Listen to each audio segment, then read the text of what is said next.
Okay, guys, welcome to the Dragonslayer. So this guy and our final character, this guy right here, Zoof Bar, I believe, they both feel like classic vanilla characters. I mean, outside of like my heavily modded roster, which isn't even that modded, it's just, I don't know, 20 extra characters, stuff that'll be there next update for sure. This guy, he doesn't feel modded, which is nice. Neither does the next, the guy after next. Next guy does, as it's the Norskin dwarves. They're crazy. You start here. You start with the full province. It's pretty badass. Then you gotta take care of Gate Peaks, the Black Iron Pass, and you're essentially up against every orc in the entire game, like all of them at once. It's a very hard campaign. I bet it's easier in the next game. I would hope so. You do start out essentially aligned with this guy. Like, first turn, Nothing Burger was able to make an alliance with him. It does have a cool intro cinematic. I mean, that's what you're hoping for, and you can tell. You're already at war with Grimgore, and, Warhammer 3, it's going to be easier, because Grimgore is over in Ogre Valley. I assume you don't start war with them, you start war with these guys, maybe the Black Crag people. And here is my first instance of actually getting to show you guys some of the mods. I've got upgrades for every Dwarven character. Very fun. I can also promote them. I have both of those mods comboed up. You start out with a pretty decent army. You also start out losing money every turn, but when you move into enemy territory, you actually make money. Not entirely sure how the fuck that works. I was checking out here his perks because I'm like, how the hell am I making money? And I was never able to figure it out. Like I have here in my script, don't know how it works.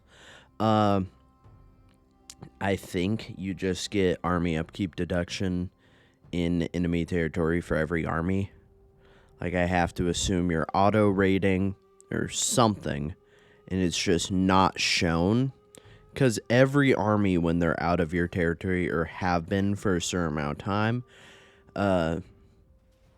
their upkeep gets lower. I do not know for the life of me, and I tried to look around, figure it out, but we took that place. Now we're going to move to Caracate Peaks, which is kind of your big settlement this game. Like, you have two Carracks, but Caracate Peaks really is where you're putting in the work. Here I'd be sacrificing my Thunders as well as my Rotary Cannon, which are both great. You don't want to give up Thunders. But I do have all these new units in my army right here. The Stalkers and all that. Let's get back in here, though. Now we can, just 1-2 more turns later, we can take it no fault of our own. Let's go ahead, grab it. Now we have an issue with these guys who are moving on us.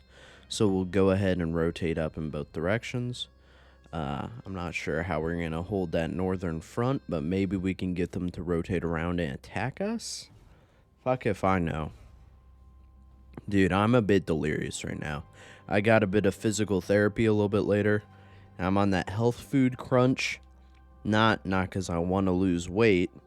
Just I wanted to try them to lower my caloric intake. As I've been doing those 3-4 miles a day in addition to my everyday workout. And I do not enjoy it too much. I don't know, I'd rather do like 2 high-intensity sprint miles compared to like, 1 high-intensity and then like a good 30-45 minute on the elliptical. It's not as fun. We had to retreat from here. There's no way to win it within reason. I mean, it sucks. And then we had this issue with fucking Grimgore coming up here. He kicked my ass 2 ways from Sunday. He took both of my heroes' lives. He took basically everything but my artillery and my lords down. And then his buddy came up to kick my ass. We were in dire straits basically this entire campaign. It's very hard. I didn't enjoy it. I'm going to be very frank. It was not a nice campaign. It was tedious. A lot of it I had to do, like, autosave loading, my version of I'm not cheating, but it's not save scumming, guys. Come on, believe me. Like I had to do that shit, but it was god awful. Dude, I fucking hate that voice I do. I need to not do the mocking nerd voice. That's my bad. We've got a whole squad of miners, and then we've got a whole squad of just everything on our legendary lord. When in actuality, miners would probably be better for our legendary lord because he upgrades miners and iron drakes. So you could probably make a pretty beastly army for him with some good miners like blasting charges and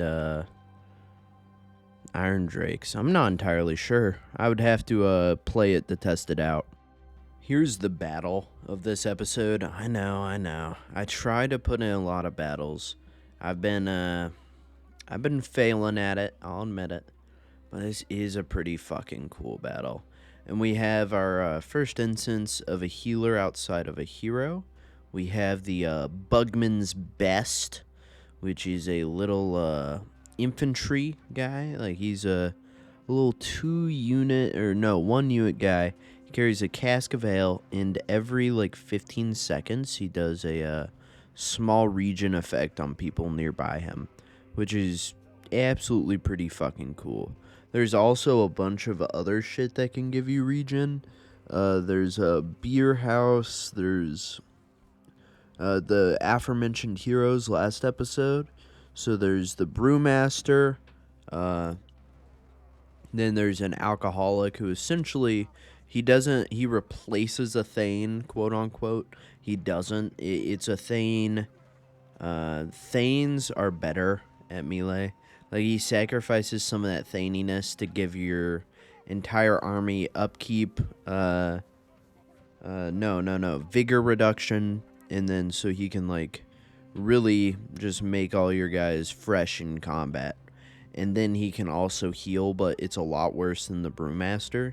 And the brewmaster also has like Bugman's Best, which gives you like frenzy, unbreakable, melee damage, melee defense. It's really good. And honestly, if you have like, I'm trying to say this right. There's even like a ranger mount for the Bugman's brewmaster guy.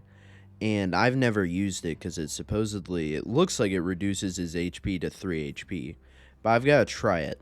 And what it does is it gives him like little ranger bodyguards. So he could be a ranged unit. And then he already is a ranged unit. He has a crossbow. But then he heals all your units. And he does all this, all that. He's just like a really good support. You have 2 or 3 of those. You're reducing upkeep like 60%. All of your quarrelers are carrying a shit ton of ammo. Could be really overpowered. I wanted to recruit a guy down here and end up being just in time. I wanted to leave this segment in full. So I decided to grab a guy down here because I'm like, okay, we've got Karakazul and the spider guys who went to war with us down here. And watch this. I end the turn. After you guys can wait 10 seconds. Grimgor's Ard boys comes at us up here, but then immediately down here we would have lost the settlement. I was so excited too, like I waved my little cursor around. I'm like, hell yeah. Then immediately the next turn we got a good ambush. This is awesome. We took out Grimgor, which means we can push up and take this settlement, not let him do shit. And we got that guy retreating. We were able to hit him again, essentially the next turn. Basically, with that, we're calling the episode. We're moving forward. We're going to take this settlement, another one. So, I hope you guys have a great rest of your day wherever you're watching this. Hope you guys come back for more. If not, I hope you enjoyed your time here. I hope to see you guys again next time. If not, that's all right. I know the outros are a little bit earlier now. It's just because I want time to talk. We're coming to the end of a pretty big series, Warhammer 3, Warhammer 2. Change is big. So, adoration. Thank you guys for watching. Your time, your view, whatever else you give me. So meaningful. And it validates all of this. And I know I record these months in advance, and that's so weird. But still, your reaction, everything means the world to me. So, thank you again. I can't say it enough, nor will I ever say it enough.